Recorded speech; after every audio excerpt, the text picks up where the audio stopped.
Muy bien, muy buenas noches amigos de NAC en vivo. Estamos inaugurando el día de hoy, miércoles 13 de noviembre, una secuencia en nuestro Facebook, Noa Keiko, conoce a tu candidato. Muy bien, antes de entrar en materia, en la entrevista con nuestro invitado Julio Arbizu, queremos recordar algo que pasó hace 19 años, ¿no es cierto? Hace 19 años se desarrolló en Brunei la APEC, ¿no? El famoso foro APEC. Y Alberto Fujimori, hoy reo, viajó a Brunei el día 13 de noviembre del 2000 y de allí se fugó y se escapó a Japón hace 19 años. ¿Qué recuerdas de eso, Julio? ¿Recuerdas? Bueno, claro que sí. De hecho, bacán que el espacio se llame Conoce a tu candidato, porque en ese momento yo ya era parte de la Procuraduría ad hoc Fujimori Montesinos, que inicialmente se nombra a José Ugaz y se completa el equipo con buena parte de los abogados jóvenes que en ese momento salíamos recién de la universidad, cuando todavía Fujimori estaba en funciones, y él hace esta pantomima de perseguir a Montesinos y de buscarlo, ¿no? Y luego nosotros que habíamos empezado funciones con él todavía en la presidencia, a nosotros nos toca apostar por, primero, las investigaciones en su contra, los procesamientos, previa extradición desde el intento de la extradición desde Japón, infructuoso, y luego la extradición desde Chile. Así que me acuerdo perfectamente de ese momento, del vergonzante fax enviando su renuncia. La renuncia desde Japón. ¿Cierto? Sí, la verdad es que son momentos saciados de la historia del país, pero que dieron lugar también a un momento importante de reacción de la gente, que provocaron, digamos, la instauración de ese subsistema anticorrupción que fue exitoso, ¿no? Lamentablemente, después, y esto ya lo sabemos, historia más reciente, vinieron algunos otros gobiernos que le bajaron el perfil a la lucha anticorrupción, ¿no? Así es. No olvidar, estimados Nackers, estas fechas justamente en donde parte de la corrupción, en su momento, el dictador y reo Alberto Fujimori, pues un día como hoy, hace 19 años, se fue a Brunei como excusa para irse a Japón y luego renunciar por FAS, como bien lo ha comentado Julio. Bien, entremos en materia. Julio Arbizu, ex procurador anticorrupción, está postulando al Congreso en las próximas elecciones de enero del 2020. Vamos a conversar con él las propuestas que tiene para este Congreso que se avecina, ¿no, Julio? El pasado 30 de septiembre, Julio, ¿no?, se disolvió el Congreso. Dentro de los motivos principales justamente fue la obstrucción, ¿no?, de parte de la gran mayoría de los miembros del Congreso para no dar viabilidad al tema de las reformas, ¿no es cierto? ¿Por qué Julio Arbizu postularía para el Congreso? Bueno, primero, muchas gracias por la invitación. Es un espacio que además me interesa siempre estar cercano a las publicaciones de ustedes, al trabajo que han venido haciendo desde mucho tiempo ya. Son, por cierto, protagonistas de la historia política de este país, protagonistas importantes, además con una visión, lucidez, rigor, que muchos reclamarían para algunas agrupaciones políticas, ¿no? Y esto creo que dice mucho de ustedes y de la inspiración de la sociedad civil, de esta parte de la sociedad civil. ¿Por qué se me ocurre postular? Primero porque recibí una invitación de Verónica Mendoza, que me parece una mujer luchadora, inteligente, interesante, una líder fresca, y que ha sabido recoger algunas demandas de los ciudadanos y las ciudadanas en torno a algunos derechos fundamentales, por ejemplo, pero también reclamos en torno a un modelo que no ha terminado consolidando beneficios para las grandes mayorías, ¿no? Entonces, Verónica me pide pensar primero en integrarme a la lista. Yo lo he pensado mucho y he aceptado finalmente, porque creo que este periodo complementario del periodo legislativo que inició en el 2016 es crucial para el fortalecimiento, la permanencia, la viabilidad de la democracia en el país, ¿no? O sea, tú lo decías bien, la razón fundamental de la disolución del Parlamento es ese carácter obstruccionista de ese Parlamento disuelto, pero mucho más que eso. Yo creo que el Parlamento se convirtió en algún momento, hasta su disolución, en una especie de caja de resonancia del crimen. Y no solo eso, creo que ha sido perfectamente funcional a la defensa o el blindaje de organizaciones criminales hacia afuera del Congreso y el blindaje de integrantes de esas organizaciones criminales hacia adentro del Congreso. Entonces, con una cámara de representación de esas características, pues creo que el periodo que complementa los 5 años del periodo legislativo tiene que, por lo menos, ¿no?, instaurar ciertas reformas que eran algunas de las cuales venían desde el Parlamento, ¿no es cierto?, y tenían que ver además con el propio funcionamiento del Congreso, rechazadas, por cierto, por la gran mayoría de parlamentarios disueltos. Creo además que este periodo va a ser crucial también para sentar las bases de mejores elecciones para los miembros del Tribunal Constitucional, va a sentar las bases de cómo vamos a finalmente... el Parlamento pues tiene no solamente la labor de dar las leyes, ¿no es cierto?, de legislar, tiene también una labor de representación y una labor de fiscalización. Pero esa labor de fiscalización se ha visto embarrada por prebendas, por acuerdos bajo la mesa, por blindajes, ya lo decíamos. Sin embargo, ese encargo constitucional al Congreso debería ser entendido en su real dimensión. ¿Y cuáles son tus propuestas justamente para ver todos estos temas que estás mencionando? Un asunto crucial para mí es eliminar o por lo menos revisar las características actuales de la inmunidad parlamentaria, ¿no es cierto? O sea, digamos, eliminarlo o acortarlo. Lo que pasa es que me parece que el hecho de que el Parlamento tenga la prerrogativa de decidir el levantamiento de la inmunidad parlamentaria es absolutamente, ineficaz, ¿no?, por decirlo menos. En el periodo parlamentario de este Parlamento disuelto, hubo hasta 70 solicitudes de la Corte Suprema al Parlamento para el levantamiento de la inmunidad parlamentaria, de la inmunidad de sujetos que habían cometido una cantidad de delitos por los cuales ciudadanos de a pie estarían investigados y probablemente en prisión preventiva hace bastante tiempo. Y si de esos 70 se aprobaron 4, ¿no es cierto? Entre esos 66 que no se aprobaron está, por ejemplo, el de la señora Yesenia Ponce, que hoy día recién tuvo que, o pudo, ¿no es cierto?, porque se vencieron los 30 días posteriores al cese de sus funciones en el Parlamento, recién pudo imponérsele una medida de arraigo. El señor Inostroza fugó del país precisamente por la imposibilidad, o por, no la desidia, sino, creo yo, la intención de blindaje del Parlamento. Entonces creo que hay que revisar la institución de la inmunidad parlamentaria, que sea la Corte Suprema, porque aquí la inmunidad tiene una razón de ser, ¿no es cierto?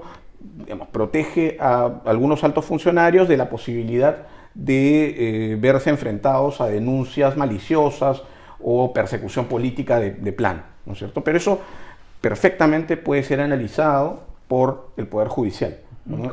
No por el Parlamento. ¿Cuál es la opinión que tienes, Julio, respecto a la justicia en general de este país? A ver, yo creo que es un error, ¿no?, sostener que las instituciones, el Poder Judicial, el Ministerio Público, en particular, las instituciones relacionadas con la administración de justicia, son corruptas institucionalmente. Yo creo que el hecho de que efectivamente haya una cantidad importante de fiscales y jueces que no hacen honor a sus cargos no debería llevarnos a sostener algo tan grave. Y te digo más, creo que en el último tiempo, por ejemplo, frente a, de cara al problema más grave de corrupción que nos ha afectado en los últimos tiempos, que es el caso Odebrecht, ¿no es cierto?, se ha instituido este equipo de élite, que es el equipo especial, que enfrenta los casos en el Ministerio Público relacionados con la trama de corrupción de Odebrecht, y además hemos podido conocer a una cantidad de jueces, ¿no es cierto?, que digamos, recogiendo los argumentos del Ministerio Público, imponen medidas preliminares severas o condenas severas a quienes cometen este tipo de delitos.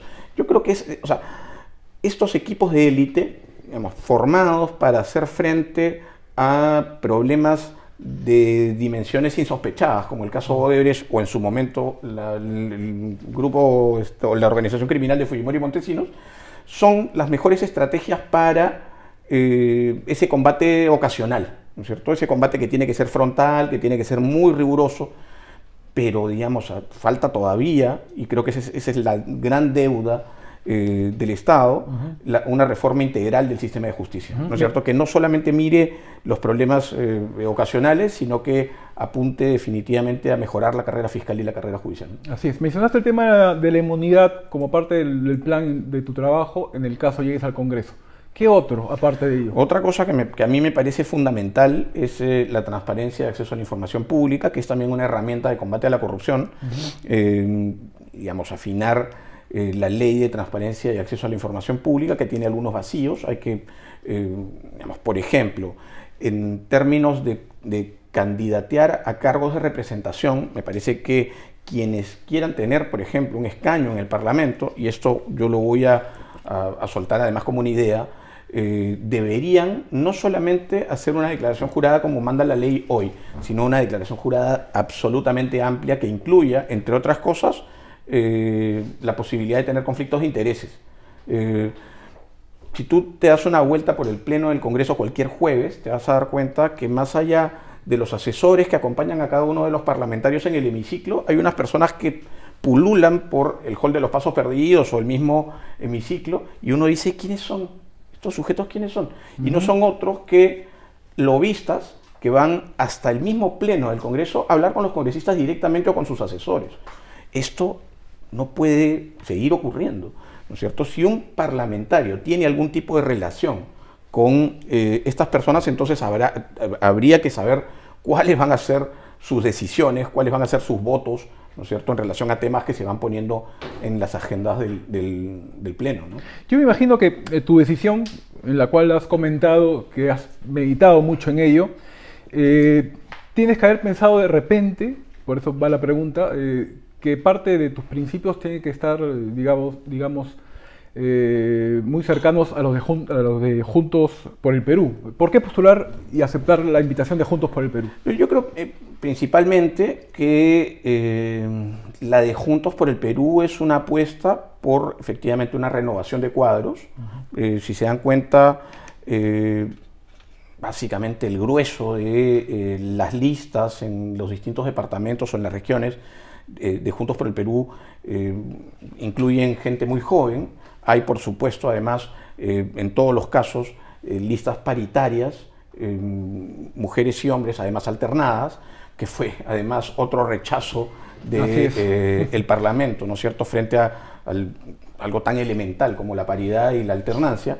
El Parlamento respondió diciendo que no, ¿no? Nosotros, Juntos por el Perú, está apostando por eso, por esa renovación, está apostando por la juventud, pero además está apostando también por ser eventualmente no una bancada de oposición obstruccionista, ¿no es cierto? Creo que algunas cosas que ha hecho el Ejecutivo en el último tiempo hay que rescatarlas. La Comisión Tuesta, por ejemplo, hizo un informe interesante con algunas medidas urgentes que yo estoy pensando recoger, varias de ellas, ¿no es cierto? Una de estas, por ejemplo, la rechazada alternancia y paridad, pero la inmunidad o la reforma de la institución de la inmunidad también viene de la Comisión Tuesta. el tema de la transparencia está contenido también en el informe, pero creo que hay algunas cosas más interesantes que decir sobre eso. Y la lista, digamos, está conformada por gente que cree en estas medidas. Está conformada por gente que cree absolutamente en los derechos fundamentales de las poblaciones más vulnerables, ¿no? Que está, digamos, de acuerdo con algunas reformas necesarias en términos de administración de justicia, pero además, ¿no es cierto?, con derechos fundamentales de todos y todas, ¿no? Inclusive he leído y escuché en entrevistas anteriores tuyas que ya tienes un proyecto ya elaborado. ¿Puedes comentarnos un poco sobre ese proyecto? Sí, en realidad tenemos ya varios proyectos. Porque en algún momento a mí me cupo la responsabilidad de formar parte o de dirigir una ONG de transparencia y acceso a la información pública. Entonces hicimos algunos proyectos en pos de mejorar, por ejemplo, la ley de transparencia y acceso a la información. Aquello que te comentaba sobre la necesidad de que los aspirantes al Parlamento digamos, hicieran una declaración jurada mucho más amplia, ya está trabajado también desde hace bastante tiempo. Y otra cosa que me parece importante, que ya no pasa necesariamente por un proyecto de ley, pero sí pasa por un compromiso personal y que entiendo yo además deberían asumir todos quienes participan de esta contienda electoral, es comprometerse absolutamente a tener en la página web todos los datos, ¿no?, necesarios. Por ejemplo, cuánto es el sueldo del congresista, pero no solamente el sueldo, sino todo el dinero que recibe por gastos de representación, cuáles son los viajes que se hace durante el periodo, gastos de asesores. Yo tengo la ventaja, y lo digo sin Fuiste asesor modestia, yo he sido asesor en el Parlamento, yo sé hacer leyes, yo he hecho varios proyectos de ley que se convirtieron en leyes finalmente, he sido asesor de bancada, no necesito demasiados asesores para poder hacer un trabajo importante, pero además creo que hay que decirle a la gente con claridad cuántas veces asististe a las comisiones ordinarias, cuántas veces fuiste al pleno o cuántas veces faltaste, cuántas veces viajaste sin autorización del Parlamento, cuántas veces te enfermaste sorpresivamente cuando había que votar algo importante. En resumen, hablando de ser íntegro con tu trabajo. Absolutamente, ¿no? Yo creo que, y digamos, la transparencia además es una herramienta que deberíamos enarbolar todos como parte misma del trabajo, ¿no? Así es. El tema de la inmunidad, estás hablando de también seguir con el tema de las reformas. ¿Qué otro, aparte de estos proyectos, de caso llegues al Congreso, también nos propones? Hay varias cosas que sin entrar a asuntos demasiado técnicos, sin embargo hay algunas reformas del proceso penal que creo que podrían ingresarse, por lo menos para debate en las comisiones, para hacer más dúctil el proceso, pero sobre todo las investigaciones, y aportar, digamos, en esta empresa importante que está llevando a cabo el equipo especial a nivel del Ministerio Público y el subsistema anticorrupción en general, ¿no?, a nivel también del Poder Judicial. Creo que hay que hacer, nosotros estamos todavía en tránsito hacia un proceso penal distinto del inquisitivo anterior, ¿no es cierto? Estamos entrando ya casi de manera total a un proceso acusatorio, mucho más dúctil, y sin embargo creo que hay que afinar algunas clavijas allí para hacer mucho más eficaz, ¿no?, la lucha contra la corrupción. Y otra cosa que me parece importante es, de alguna manera, institucionalizar la necesidad de saber cuánto afecta la corrupción, ¿no?, a los derechos de las personas. Cuando nosotros hablamos del bien jurídico que protegen los delitos de corrupción, estamos hablando básicamente del correcto funcionamiento de la administración pública. Y eso se traduce directamente en derechos de todos y todas. Derecho a la salud, o sea, si una madre va a inscribir a su hijo en la escuela pública y le piden una cuota extraordinaria, o le piden en el hospital público un dinero por una cama, se están pervirtiendo, se están vulnerando los derechos a la salud y la educación. Cuando alguien sostiene tener influencia sobre un juez que va a tomar una decisión en un pleito judicial, se está vulnerando el derecho de acceso a la justicia en términos igualitarios. Siempre hay detrás de los delitos de corrupción vulneración de derechos. ¿Cuánto afecta eso entonces a los sujetos de a pie, a los ciudadanos y a las ciudadanas? Y eso tiene que ir expresado en la demanda del Estado de reparación civil. ¿Eres consciente que de entrar al Congreso vas a tener una fuerte resistencia también, dependiendo de quién salga por otras agrupaciones, otros partidos? Pero no tengo ninguna duda y estará bien, ¿no? Finalmente, creo que el Parlamento es un espacio donde hay que debatir, hay que ir con ideas, hay que apostar por convencer también, pero en suma creo que todo lo que deberíamos hacer quienes pretendemos hacer un trabajo eficiente es recoger, ¿no? lo que la gente solicita, lo que la gente urge, ¿no? Por eso es que me parece impresionante cuando algún candidato por ahí dice que al pueblo no se le escucha, ¿no? Al pueblo se le escucha todo el tiempo, ¿no? Al pueblo se le escucha todo el tiempo.